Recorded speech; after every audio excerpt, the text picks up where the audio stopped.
세상에는 모범 답안이라는 것이 있습니다.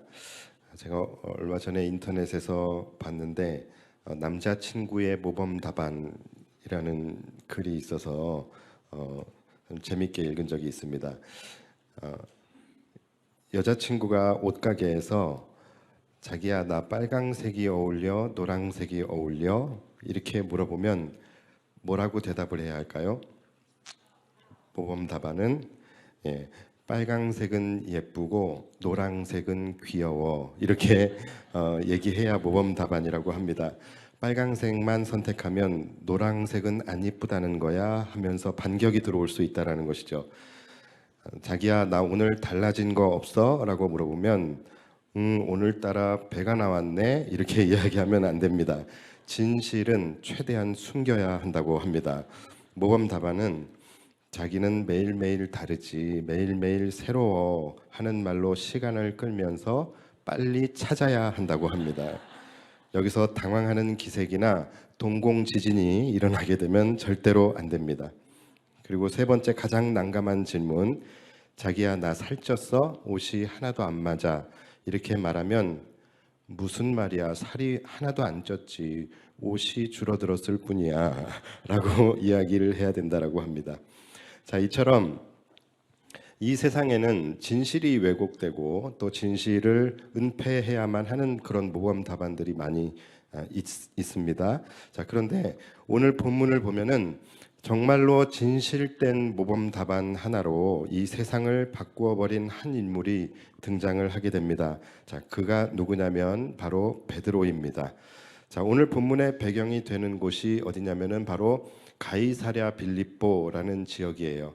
이 지역이 어디냐면은 이스라엘이라는 나라가 이렇게 위로 쭉 길게 돼 있잖아요. 근데 가장 북방에 헐몬산 중턱에 있는 곳이 바로 가이사랴 빌립보라는 곳입니다. 이곳이 이제 북쪽에 있다 보니까는 북방의 이방신들이 이제 들어오게 되는 그런 진입로가 되는 그런 곳이 되었다고 해요. 그래서 이 이방 우상들이 창궐하는 그러한 지역이 되었습니다. 그리고 이 가이사랴 빌립보라는 그 지명 자체가 두 사람의 왕의 이름의 합성어예요. 이 그 지역을 다스리고 있는 왕이 분봉 왕이 누구냐면 바로 헤롯 왕이죠. 헤롯 빌립이라는 왕입니다. 그리고 그 위에는 누가 있습니까? 바로 로마의 황제 가이사가 있죠. 그래서 이 빌립 왕이 로마의 황제 가이사의 이름과 또 자신의 이름 빌립의 이름을 함께 넣어가지고서 가이사랴 빌립보라고 이름을 지은 거예요. 그러니까 그곳은 자칭 신이고 자칭 왕이라고 하는 자들이 한데 모여 있는 곳이라고 할 수 있었어요. 그런 상징성이 있는 장소에서 이제 예수님께서 제자들에게 이렇게 물어보신 거예요. 오늘 본문 13절을 보시면 예수께서 빌립보 가이사랴 지방에 이르러 제자들에게 물어 이르시되 사람들이 인자를 누구라 하느냐. 자, 사람들이 나를 누구라 하느냐라고 제자들에게 물으신 거예요. 그때의 제자들이 대답을 하는데 그것이 14절이에요. 이르되 더러는 세례 요한, 더러는 엘리야, 어떤 이는 예레미야나 선지자 중에 하나이다. 자, 여러분 우리가 이 포인트에서 한 가지 우리가 상정하고서 이 본문을 좀 읽을 필요가 있는데 지금 제자들이 이렇게 이야기를 했습니다. 더러는 세례 요한이다. 더러는 엘리야다. 더러는 예레미야와 같은 선지자 중에 하나라고 하더이다. 이렇게 이야기를 하는데 이렇게 이야기하고 있는 이 제자들의 뉘앙스가 뭐냐라는 거예요. 첫 번째는 제자들이 막 신이 나서 막 흥분된 상태로 이 이야기를 한 것이다. 그리고 두 번째는 그냥 사람들이 하는 말을 그대로 그냥 옮겨다가 예수님에게 무미건조하게 지금 말하고 있는 것이다. 자, 몇 번일까요? 정답은 1번입니다. 1번. 제자들은 지금 막 신이 나서 이야기를 하고 있는 거예요. 예수님, 글쎄 사람들이요 예수님을 향하여 지금 세례 요한이라고 한대요. 지금 많은 사람들이 요단강에 나와서 머리를 조아리고 세례를 받고 그리고 막 이 세상을 향하여 이 세상의 불의를 향하여 막 회개하라 천국이 가까이 왔느니라 외치고 막 이 바리새인들에게는 막 독사의 자식들아 하면서 막 강력하게 이 세상을 막 변화시키는 그런 이 세상의 혁명가인 세례 요한과 같다라고 이야기를 합니다. 그러니까 또 어떤 제자들이 또 막 흥분해 가지고서 어떤 사람들은요 예수님에게 엘리야라고 합니다. 막 하늘에서 막 불을 내리고 막 그래서 바알의 선지자 850명을 막 무찔러 버린 그런 위대한 선지자 엘리야라고 하더이다. 그리고 또 어떤 제자들도 막 신이 나가지고서 어떤 사람들은요 예수님을 향하여 예레미야라고 이야기합니다. 무너져가는 그 시대에 무너져가는 그 나라를 눈물로 살리기 위해서 회복시킨 그 예레미야 선지자라고 합니다. 막 이렇게 이야기를 하는 거예요. 이들은 신나서 이야기를 합니다. 자, 여러분 이들이 지금 신나고 흥분된 상태로 이러한 이야기를 했다라는 것은 뭡니까? 이들도 그들과 같은 생각을 하고 있다라는 거예요. 한마디로 이거죠. 예수님 성공하셨습니다. 예수님 저 갈릴리 나사렛의 목수이셨던 분이 지금 이렇게 사람들에게 이 정도 인정과 칭찬과 평가와 이 칭송을 받고 있다면 예수님 성공하신 겁니다. 출세하셨네요. 축하합니다. 뭐 이런 분위기로 지금 제자들이 이야기를 하고 있는 거예요.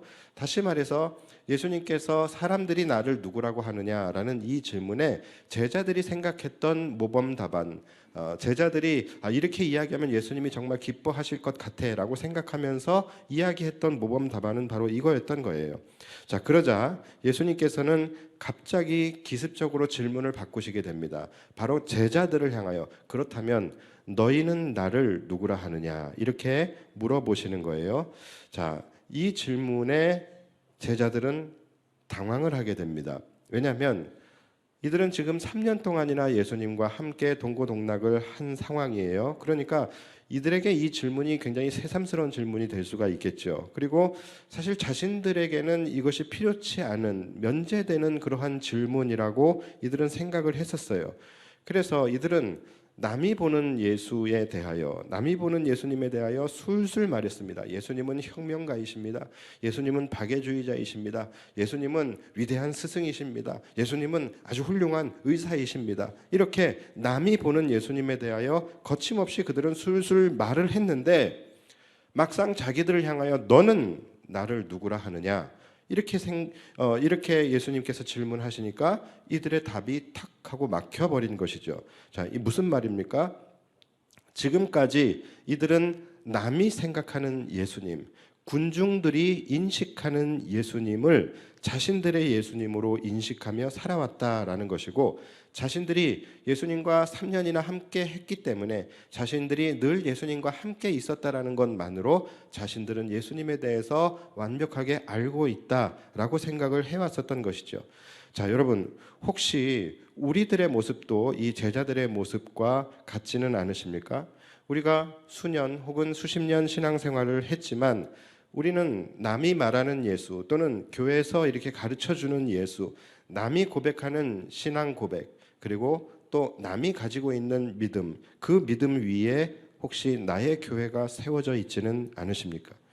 내가 오랜 신앙 생활을 했기 때문에 나는 주님에 대하여 잘 알고 있고 나는 주님과 굉장히 친밀하다라고 생각을 하고 있지는 않으십니까? 예수님이 누구신가? 예수님이 어떤 분이신가를 제가 여러분들에게 물어봤을 때 아마 여러분들도 이 제자들과 같이 술술술술 아마 대답하실 수 있으실 거예요. 예수님은 이런 분이시고 예수님은 이런 분이십니다. 예수님은 병을 고치실 수 있는 분이고 예수님은 치유자시고 뭐 능력자시고 귀신을 쫓아내시고 뭐 여러 가지 여러분들이 알고 있는 예수님에 대하여 술술술술 이야기하실 수 있을 것 같아요. 자, 그런데 만약 오늘 예수님께서 여러분 앞에 나타나셔서 여러분들에게 그렇다면 너는 나를 누구라 하느냐라고 질문하신다면 여러분들은 거기에 뭐라고 대답을 하실 수 있겠습니까? 남들이 알고 있는 예수님, 또 우리가 학습되어진, 우리가 또 이렇게 배움을 통하여서 그냥 알게 되어진 예수님 말고 예수님께서 직접 여러분 앞에서 여러분들에게 물으신다라는 것은 예수님과 여러분들과의 그 관계 속에서 너희가 나를 누구라고 생각하느냐라고 물으시는 것이거든요. 그렇다라고 한다면 여러분들이 예수님과의 단독 관계 속에서 여러분들이 예수님을 뭐라고 대답을 하실 수 있겠느냐라는 거예요. 우리도 혹시 남들이 알고 있는 예수님, 남들이 말하는 예수님 또는 우리 안에서 학습되어진 예수님을 이야기하지 않을까요? 제가 지난주에도 말씀드렸지만 우리 안에 믿음이라는 것이 생기지 않는 이유는 우리가 지금까지 나의 예수님이 아니라 남의 예수님을 믿고 있었기 때문인 것이고, 또 십자가에 달리신 예수님의 그 사건을 보면서도 나를 위해 십자가에 달리신 예수님이 믿어지지 않기 때문에 우리 안에 믿음이라는 것이 생기지 않는 것이죠. 나의 예수님이 아닌 남의 예수님을 믿고 있는 동안에는 우리는 예수님께서 우리에게 이러한 질문을 하실 때에 우리는 대답할 수가 없는 거예요. 그런데 여러분, 너는 나를 누구라 하느냐라는 이 예수님의 질문 앞에 우리는 반드시 서야 합니다. 우리는 반드시 서야 하고 거기에 대한 대답을 할 수 있어야 돼요. 그때에 이것이 나의 고백으로 대답을 하지 못한다면 우리는 결코 구원에 이를 수 없게 되는 거예요. 많은 성도들이 만약에 예수님께서 오늘 이 자리에 오셔서 여러분들에게 너는 주일아, 너는 나를 누구라고 생각하느냐라고 물으셨을 때에 대부분의 사람들은 아마도 학습된 예수님, 또 내가 지식적으로 알고 있는 예수님에 대하여 이야기할 가능성이 너무나도 많이 있습니다. 그런데 여러분, 아닙니다. 우리는 알고 있는 예수님을 이야기하는 것이 아니라 내가 믿고 있는 예수님을 이야기해야만 하는 것이죠. 자, 그래서 제자들이 예수님의 이 질문에 당황해서 아무 대답도 못하고 쭈삣쭈삣하고 있을 때에 베드로가 이 질문에 대답을 합니다. 주는 그리스도시요 살아계신 하나님의 아들이시니이다. 자, 이 고백은 베드로가 제자들을 대표해서 한 고백이 아닙니다. 제자들끼리 이 부분에 대해서 상의한 후에 예수님, 제자들의 입장은 이렇습니다 하고서 이야기한 것이 아니에요. 이것은 아주 베드로와 예수님의 지극히 개인적인 관계 속에서 그가 드리는 개인적인 고백이었던 것이죠. 여러분, 이것은 우리도 마찬가지예요. 우리가 새영광교회라고 하는 이 공동체, 이 교회 공동체 안에 우리가 함께 신앙생활을 하고 있지만, 여러분, 구원이라는 것은 각자의 신앙 고백으로 받을 수 있는 것입니다. 오늘 우리가 이렇게 예배를 드리는 것도 마찬가지. 우리가 함께 한 자리에서 예배 드린다고 해서 모두가 같은 예배가 아니라 예배는 각자 자신의 신앙으로 드리는 것이 예배인 것입니다. 그렇기 때문에 이 자리에서 함께 예배 드린다 할지라도 하나님께서 이 중에는 기뻐 받으시는 예배가 있고 하나님이 기뻐 받지 않으시는 예배가 함께 지금 이 자리에 이 시간에 공존하고 있다라는 것이죠. 우리는 너는 나를 누구라 하느냐라는 이 질문 앞에 반드시 서야 하는 것이고, 그 앞에 섰을 때에 내가 아는 것을 대답하는 것이 아니라 내가 믿는 것을 대답해야 하는 것입니다. 베드로의 대답, 주는 그리스도시요 살아계신 하나님의 아들이시니이다. 자, 이 대답 너무나 귀한 대답인데요. 이것은 베드로가 아는 것을 말한 것이 아니라 베드로가 예수님과 자신과의 관계 속에서 그가 믿는 것을 대답한 고백이었고, 이 고백에 예수님의 마음은 너무나도 흡족해 하셨어요. 그래서 베드로는 그 시간 인간이 받을 수 있는 최고의 칭찬과 또 인간이 얻을 수 있는 최고의 영광을 그가 얻게 됩니다. 자, 그것이 오늘 본문 17절입니다. 예수께서 대답하여 이르시되 바요나 시몬아 내가 복이 있도다. 이를 내게 알게 하니는 혈육이 아니요 하늘에 계신 내 아버지시니라. 자, 18절 또 내가 내게 이르노니 너는 베드로라. 내가 이 반석 위에 내 교회를 세우리니 음부의 권세가 이기지 못하리라. 자, 너무나 귀한 축복, 그리고 또 너무나 귀한 영광스러운 그런 칭찬을 그가 듣게 되죠. 바요나 시몬아, 이 말은 예수님께서 특별히 베드로를 높여 불러주시는 거예요. 바요나 시몬, 이것은 뭐냐면 요나의 아들 시몬아 이겁니다. 그래서 요나의 아들 배 선생님, 당신은 복이 있습니다. 이렇게 이야기하시는 거예요. 그리고 이 대답은 너가 너무나도 완벽한 그런 100점짜리 대답을 했는데, 이 대답은 너의 지혜에서 난 것이 아니라 하늘의 아버지께서 너를 깨닫게 하시고 알게 하신 것이다 라고 말씀을 하고 계시는 거예요. 자, 그러면 이 베드로의 고백은 너무나도 유명하죠. 그렇죠? 우리가 다 외우는 그런 말씀이에요. 주는 그리스도시요 살아계신 하나님의 아들이니이다, 아니면 아들이시니이다, 아니면 아들이시니시니시이다. 뭐예요? 아들이시니이다. 예, 뭐 중요하지 않아요. 자, 그런데 어쨌든 이 고백을 여러분들이 다 알고 계신데 왜 이 대답이 그렇게 귀한 대답이고 100점짜리 대답인지 여기까지 여러분들이 혹시 알고 계십니까? 자, 그래서 우리는 베드로의 이 고백이 왜 100점짜리 고백인지 한번 좀 살펴보겠습니다. 자, 베드로가 뭐라 그러냐면 주는 그리스도시오라고 이야기합니다. 자, 그리스도는 헬라어적 표현이고 그리스도라는 말을 히브리어로 바꾸게 되면 뭐냐면 바로 메시아예요. 자, 메시아의 뜻이 뭡니까?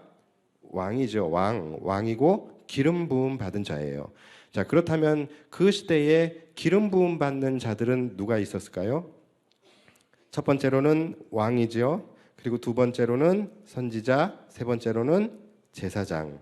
그래서 주는 그리스도시오라는 말 한마디 안에는 주님은 왕이십니다. 주님은 선지자이십니다. 주님은 제사장이십니다. 이 세 가지 바로 그리스도의 삼중직이 이 말 안에 포함이 되어져 있는 거예요. 그러니까 주는 그리스도시오라고 베드로가 고백을 했다면 주는 왕이십니다. 주님은 이 세상 만물을 통치하시는, 질병까지도 다스리시고 어둠의 권세까지도 다스리시고 통치하시는 주님은 왕이십니다라는 고백이에요. 그리고 두 번째, 주님은 선지자이십니다. 주님은 하나님의 말씀을 선포하시고 하늘나라의 복음을 선포하시는 주님이십니다. 그리고 마지막으로 제사장, 주님은 제사장이십니다. 제사장의 역할이 뭡니까? 사람과 하나님 사이에서 중재자 역할을 하는 거예요. 그래서 그때 당시에는 인간이 제사장을 통하여 하나님께 나아갈 수 있었고 제사장을 통하여 속죄함을 받을 수 있었죠.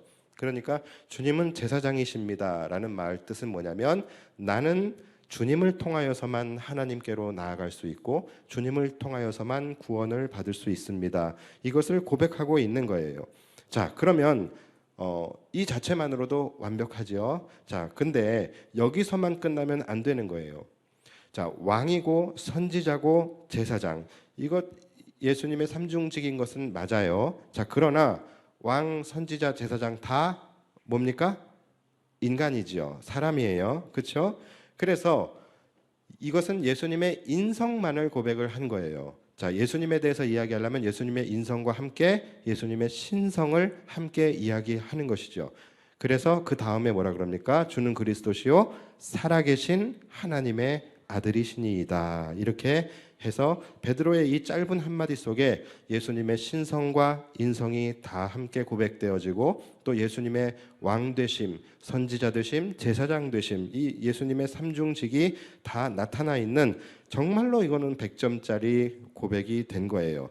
자, 베드로의 이 고백이 바로 베드로를 구원에 이르게 했고 베드로의 이 고백 위에 오늘날의 교회가 세워지게 된 것입니다. 자, 그러므로 만약에 예수님께서 오늘 다시 한번 여러분 앞에 나타나셔서 너는 나를 누구라 하느냐 이렇게 물으실 때에 우리는 뭐라고 대답을 해야 합니까? 뭐라고 대답을 해야 되죠? 주는 그리스도시요 살아계신 하나님의 아들이시니이다. 자, 이렇게 고백하면 됩니까? 맞아요? 맞지요, 그렇죠? 예, 맞는데 다만 우리가 이것을 그냥 앵무새처럼 그냥 베드로의 고백을 따다가 우리가 그냥 고백을 한다라고 한다면 이것은 말 그대로 지금까지 얘기했던 것처럼 이것은 나의 고백이 아니라 또 다시 우리는 그냥 베드로의 고백을 하고 있는 거예요. 중요한 것은 뭐라고요? 나의 고백이어야 된다라는 것이죠. 그러니까 꼭 이 베드로가 했던 그 워딩을 똑같이 할 필요는 없어요. 다만 우리 안에 마음의 중심에서 심령으로 고백하는 그 고백으로 주님은 나의 왕이십니다. 주님은 나의 구원자이십니다. 그리고 나는 주님을 통해서만 하나님께 나아갈 수 있습니다. 예수님을 통하여서만 내가 구원에 이룰 수 있습니다.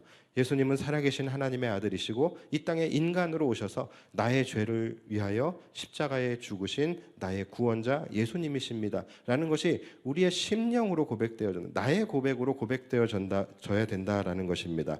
그래야 이것이 누군가의 고백이 아닌 나의 고백이 되는 것이죠. 자, 베드로가 이렇게 고백하자 예수님께서 이렇게 말씀을 하십니다. 18절에 보시면 또 내가 내게 이르노니 너는 베드로라. 내가 이 반석 위에 내 교회를 세우리니 음부의 권세가 이기지 못하리라. 자, 이거는 우리가 읽을 때마다 참 감격스러워요. 그렇죠? 자, 그런데 이 말씀이 사실 굉장히 중요한 말씀인데 이 말씀이 또 그만큼 참 많은 논란이 되고 또 이 말씀의 해석 때문에 바로 카톨릭 천주교와 우리 개신교가 갈라지게 된 거예요. 자, 너는 베드로라. 여기에는 뭐 이견이 없어요. 여기에는 이견이 없는데 그 다음에 내가 이 반석 위에 내 교회를 세우리니. 자, 여기서 이 반석이 무엇이냐에 대한 해석이 이제 카톨릭과 개신교가 나누어지게 되는 거예요. 그래서 카톨릭의 입장은 뭐냐면, 여러분들도 뭐가 맞는지 한번 생각을 해보십시오. 카톨릭의 입장은 뭐냐면, 너는 베드로라. 내가 이 반석 위에 내 교회를 세우리니. 그러니까 이 반석은 바로 무엇을 의미하냐? 베드로를 의미하는 것이다라는 거예요. 그래서 이 고백을 한 베드로 위에 하나님의 교회가, 그리스도의 교회가 세워졌다라고 이들은 주장을 하는 것입니다. 그래서 베드로가 바로 그리스도의 교회의 태동이다라고 이야기를 해요. 그래서 지금도 이 천주교에 교황이 있는데, 교황 중에 제1대 교황이 누굽니까? 베드로죠. 베드로라고 그들은 믿고 있는 거예요. 반면에 우리 교회의 입장은 다릅니다. 아니다. 반석은 베드로를 의미하는 것이 아니라 바로 베드로가 예수님에 대하여 한 베드로의 신앙 고백을 의미하는 것이다. 그래서 그리스도의 교회는 베드로의 신앙 고백 위에 세워진 것이다 라는 것이 우리 개신교 교회의 입장인 거예요. 자, 여러분들은 어디가 맞는 것 같아요? 제가 교회에서 지금 뭘 질문하고 있는 건지 예. 당연히 예. 베드로가 최고의 대답을 한 것은 맞아요. 그러나 베드로 위에 교회가 세워진 것은 아닙니다. 예, 베드로라는 사람 위에 교회가 세워진 것은 아니고 베드로가 고백한 예수 그리스도라는 반석 위에 교회가 세워진 것입니다. 이것을 여러분들이 믿으셔야 돼요. 그래서 교회는 예수 그리스도라는 반석, 그리고 그것을 믿음으로 고백한 신앙 고백 위에 교회가 세워지게 되는 거예요. 그래서 교회는 반드시, 교회의 주인은 누굽니까? 예수 그리스도가 되시는 거예요. 교회의 주인이 누굽니까? 교회의 주인이 누굽니까? 제가 이렇게 1부 예배와 2부 예배의 온도가 너무 많이 달라요. 왜 그럴까를 생각을 해봤는데 2부 예배는 새가족들이 좀 많이 계세요. 그러니까 샤이 크리스찬들이 많이 있는 거예요. 그래서 대답도 안 하고 아멘도 안 하고, 그래서 때로는 이렇게 보면은 그냥 사람이 아니라 그림인 것 같은 예, 그런 느낌이 드는데, 예. 그러면 우리 기존 성도님들이라도 조금 이렇게 좀 예배를 적극적으로 이렇게 반응해 주시고 하면은 예배가 더 뜨거워지고 더 은혜스러워질 텐데, 또 기존 성도들도 또 그렇게 안 해요. 무슨 자존심인지 모르겠는데, 예. 그래서 예배 시간에는 우리가 일주일에 한 번 나와서 예배 드리는데 좀 적극적으로 예배에 참여하고, 아까 말씀드렸듯이 예배가 다 같은 예배가 아니거든요. 하나님이 기뻐 받으시는 예배가 있고 하나님이 기뻐 받지 않으시는 예배가 있단 말이에요. 이왕이면 우리가 시간 내서 이 시간을 구별해서 여기 왔다면 정말로 주님이 기뻐 받으시는 거룩한 산제사가 드려질 수 있도록 각자가 좀 노력했으면 좋겠습니다. 예. 그래서 어디까지 얘기를 했을까요? 예. 이 교회의 주인은 누구십니까? 예수님이신 거죠. 교회라는 곳은요, 누구나 들어올 수 있는 곳이에요. 어떤 죄인도 들어올 수 있습니다. 심지어 이단도 들어올 수 있는 곳이 바로 교회예요. 자, 그러나 누구나 다 환영해 주는 곳이 교회이기도 하지만, 진짜 교회라는 개념으로 봤을 때는 반드시 이 고백, 주는 그리스도시요 살아계신 하나님의 아들입니다, 이 고백을 자신의 고백으로 드리며 오직 예수 외에는 길이 없다, 예수 외에는 내가 구원받을 길이 없다, 예수님만이 나의 구원자가 되신다라고 고백할 수 있는 자가 아니면 진짜 주님의 교회에는 들어올 수가 없는 거예요. 그래서 여러분, 교회라는 것은 굉장히 신기한 것이, 어찌 보면은 정말로 누구나 편하게 들어올 수 있는 곳이기도 하지만, 또 어찌 보면은 정말로 들어가기 힘든 곳이 교회입니다. 왜냐하면 이것이 내 입술로 고백한다고 되는 것이 아니라 나의 마음으로 고백되어져야지 들어갈 수 있는 곳이 바로 교회이기 때문에 그래요. 자, 이 교회의 주인은 목사입니까? 아니죠. 그러면 성도들입니까? 아니죠. 이 교회의 주인은 예수 그리스도이십니다. 그런데 어떤 성도들은 교회의 주인이 성도라고 생각하시는 분들이 많이 있어요. 생각보다 많이 있습니다. 교회의 주인은 성도, 나라의 주인은 국민, 교회의 주인은 성도. 이게 뭔가 이렇게 잘 연결. 제가 제가 대학교 처음 들어갔을 때에 1학년 처음 딱 들어갔을 때에 들어가자마자 뭔가 학교에서 뭐 때문인지는 전 뭐 관심도 없고 기억도 안 나는데 데모를 이제 했었습니다. 그래서 총장실을 점거하는 그런 아주 못된 데모를 이제 했었었는데 저는 그런 데엔 전혀 뭐 이렇게 관여하지를 않아요. 원래 그런 걸 별로 안 좋아합니다. 그런데 그때의 총장실을 점거하는 그 데모의 행렬에 가장 선봉에 제가 속해 있는 성악과가 이제 그 선봉에 서기로 결정이 된 거예요. 그 이유는 성악과 애들이 제일 등치가 크고 목소리가 크고 이제 그렇다라는 이유로 그게 이제 총학생회에서 결정이 된 거예요. 그리고 저는 이제 막 1학년이었고 우리 음대 규율은 군대보다 셉니다. 그러니까 선배들이 가라고 하면은 무조건 가야 되는 거예요. 그래서 어쩔 수 없이 나는 관심도 없는데 이 데모 행렬에 가장 맨 앞에 이제 서서 이제 들어가게 됐어요. 들어가게 됐는데 이 학교의 교직원들이 이제 또 그쪽에서 나와가지고 이제 그걸 막겠죠. 이제 막고 우리는 이제 들어가려고 하고 막고 그러다가 이제 이 교직원과 말다툼이 벌어졌는데 너네 지금 이거 불법인 거 아느냐? 너네 지금 이거 너희들이 지금 무슨 자격으로 지금 여기 총장실에 지금 들어오려고 하느냐? 막 그 교직원이 그랬어요. 그랬더니 그 중에서 이제 어떤 학생 하나가 아마 총학생회 소속이었겠죠. 그 사람이 학교의 주인은 학생 아닙니까? 우리가 등록금 내고 여기 들어왔으면 이 학교의 주인은 우리 학생이고 그렇기 때문에 총장실도 학생의 주인이고 우리가 얼마든지 들어갈 수 있는 것 아닙니까? 막 그렇게 막 그 왜 데모하는 사람들 그 말투 있잖아요. 학교의 주인은 학생이다. 막 이런 거 있잖아요. 막 그런 막 뒤에 사람들이 막 얼싸 막 그러는. 저는 맨 앞에 서서 속으로 그런 생각을 했어요. 학교의 주인은 재단 이사회 아닌가?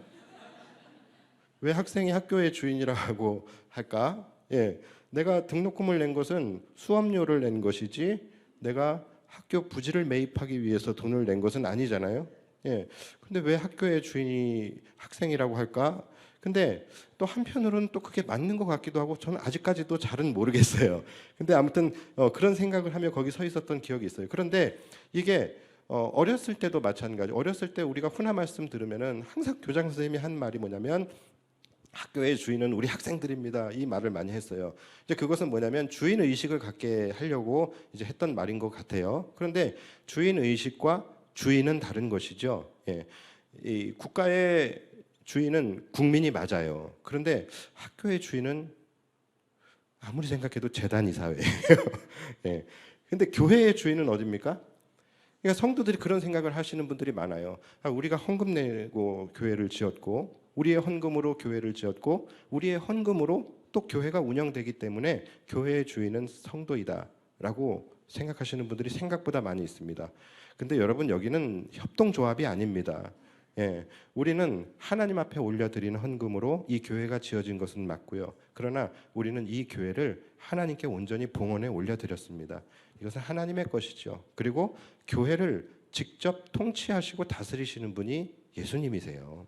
예, 그러니까 절대로 여러분들 교회의 주인이 성도, 교회의 주인이 목사 또는 교회의 주인이 뭐 당회 이렇게 생각하시면 안 됩니다. 교회의 주인은 예수님이십니다. 자, 그래서 예수님께서 뭐라고 말씀하십니까? 내가 이 반석 위에 내 교회를 세우리니. 누구의 교회요? 예수님의 교회. 즉 예수님이 교회의 주인이시라는 거예요. 내 교회를 세우리니 음부의 권세가 이기지 못하리라. 자, 이 세상에 그 어떤 세력이나 사단 마귀의 공격이 있을지라도 그리스도가 머리 되시고 그리스도가 주인 되신 교회는 결코 무너지지 않을 것이다라는 거예요.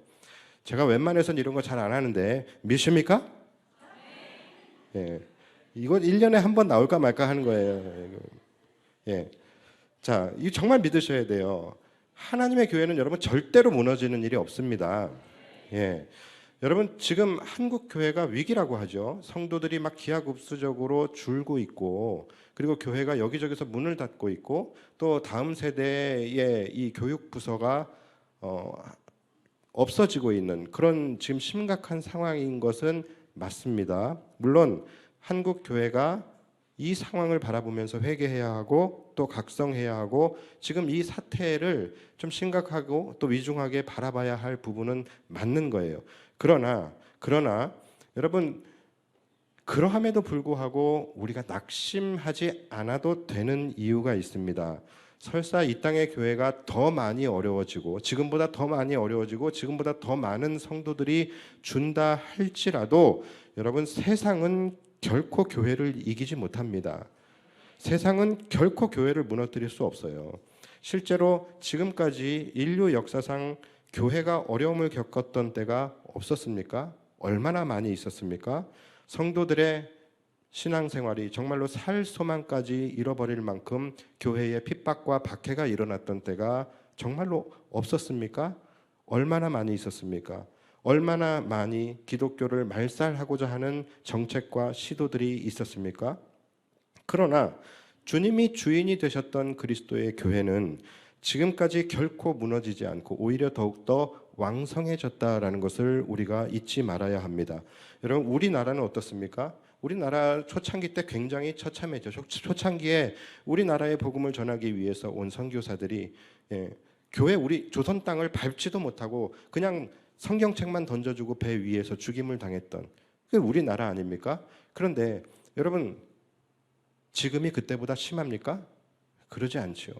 그 와중에 복음을 받아들이고, 그 와중에 베드로의 이 고백으로 주님은 나의 구원자이십니다, 주님은 나의 구주이십니다를 고백한 그 우리 교회의 초창기 성도들의 그 고백 위에 한국의 교회가 세워지게 되었고, 그렇게 하나씩 둘씩 주님이 나의 구주이십니다를 고백하는 그 고백들 위에 한국 교회가 세워져서 지금 여기까지 오게 된 것 아닙니까?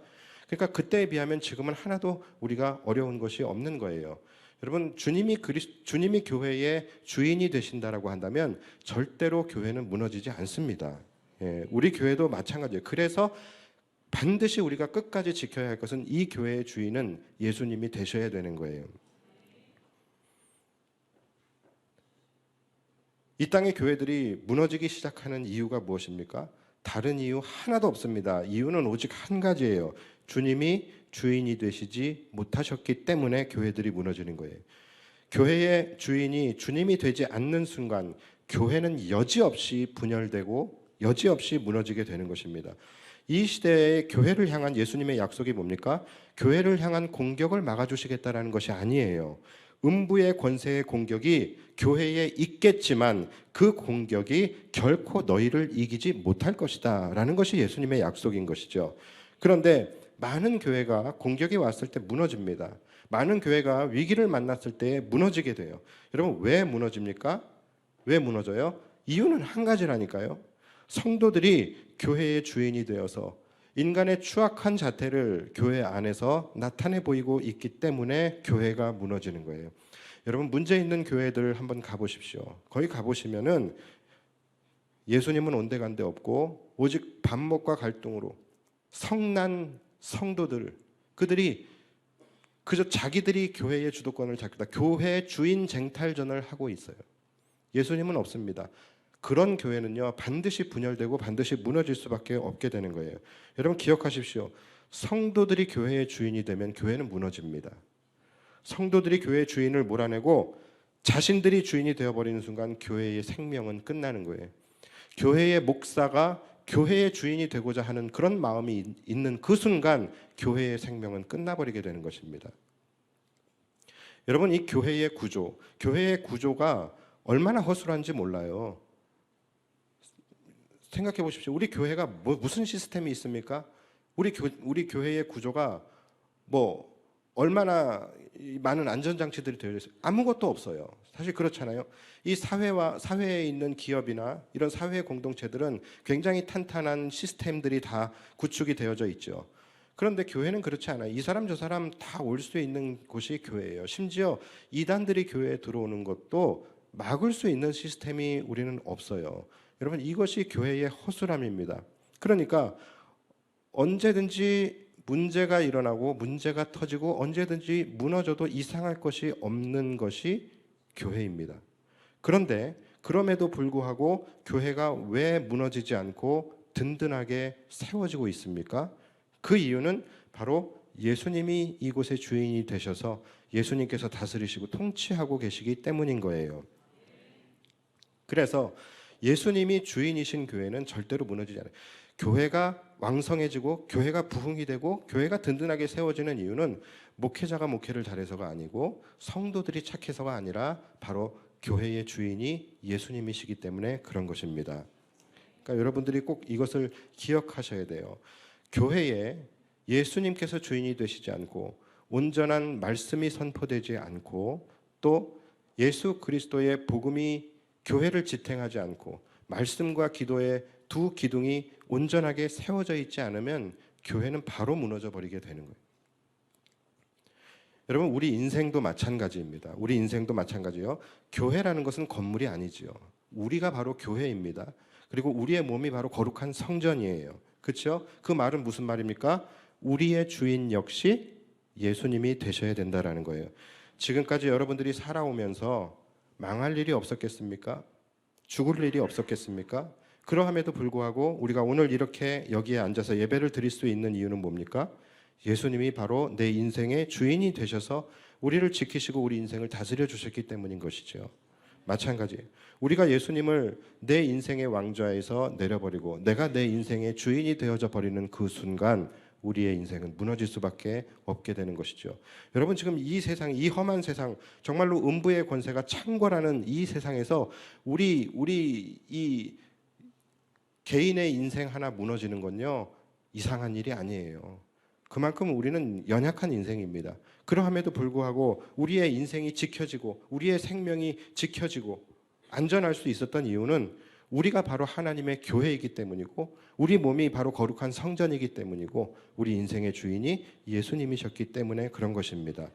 여러분 그런 의미에서 볼 때에 우리의 신앙 고백이라는 것이 얼마나 중요한 것인지 몰라요. 우리가 매주 신앙 고백을 할 때에 왜 손을 들고 합니까? 그냥 남의 신앙 고백하지 말라는 거예요. 나의 선서하는 마음으로 신앙 고백을 하자라는 거예요. 이걸 그냥 상투적으로 하지 말고 진짜 우리의 마음에서 심령으로부터 나오는 신앙 고백을 하자는 의미에서 우리가 손을 들고 하지 않습니까? 이 신앙 고백이라는 것이 얼마나 중요한지 몰라요. 바로 이 신앙 고백 위에 교회가 세워지게 되는 것이고 그 교회가 세워질 때에 그 교회의 주인이 예수님이 되셨을 때에 우리의 인생이 주님이 다스리시는 형통한 인생이 되는 것입니다. 그래서 우리 성도들의 신앙 고백이라는 것은 굉장히 중요한 거예요. 우리가 주는 그리스도시요 살아계신 하나님의 아들이십니다. 이것을 우리의 심령의 고백으로 고백하며 나아갈 때에 우리의 심령 위에 예수님께서 주님의 교회를 세워주시는 것이고 그때부터 우리의 인생은 주님이 다스리시고 주님이 지켜주시고 주님이 보호해 주시는 그런 인생이 시작되게 되는 것입니다.